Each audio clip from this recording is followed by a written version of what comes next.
Well, suppose there are 3 or 4 drops of alcohol for every 1,000 drops of blood. Then the drinker looks like this, only half conscious, hardly able to stagger, hard to breathe. If he keeps on drinking and the concentration reaches 4 to 5 drops, he ends up like this. And that's fortunate in a way, because if he was able to lift his hand for another drink, the undertaker would have another customer. You see, all it takes is 5 drops of alcohol for every 1,000 drops of blood, a half of 1%. And brother, you're a dead duck.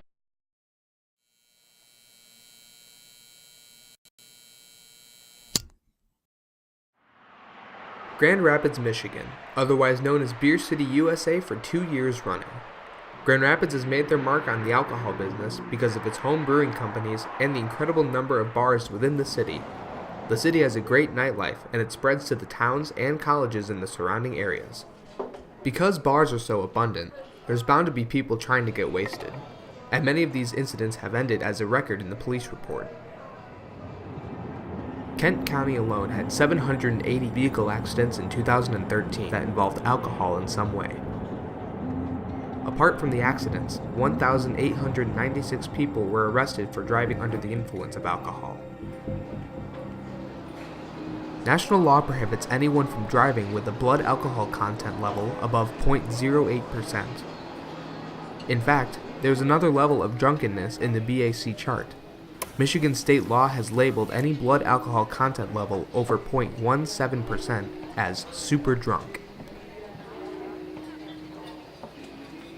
In 2013, Kent County Police took at least 294 breathalyzer tests on drivers who seemed intoxicated. As you can see, the majority of the breathalyzer tests have resulted in the 0.10 to 0.16 range. However, of the 294 tests taken, 36% of them resulted in the driver being super drunk.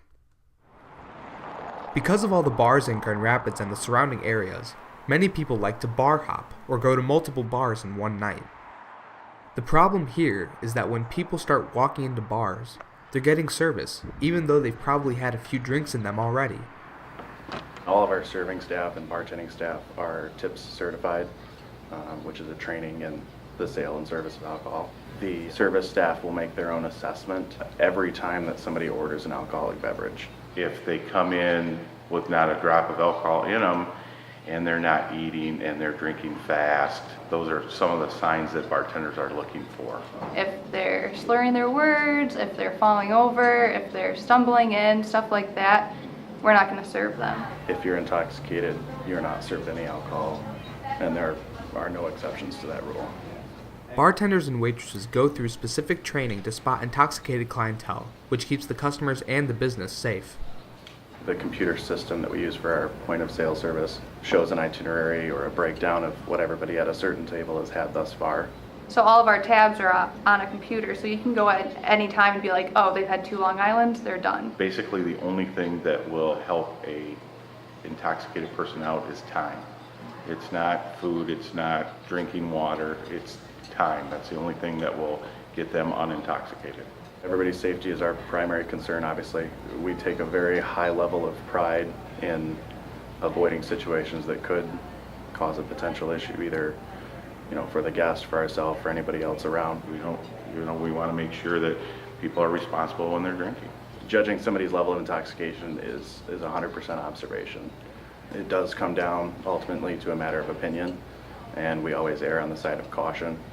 I mean, it's hard to know when you should stop, but I think there's a fine point where you're drunk enough to still remember what's going on and still make, decent decisions, but alcohol will always impair you no matter what. You want to fit in, you want to have fun, but alcohol is not the only way to have fun.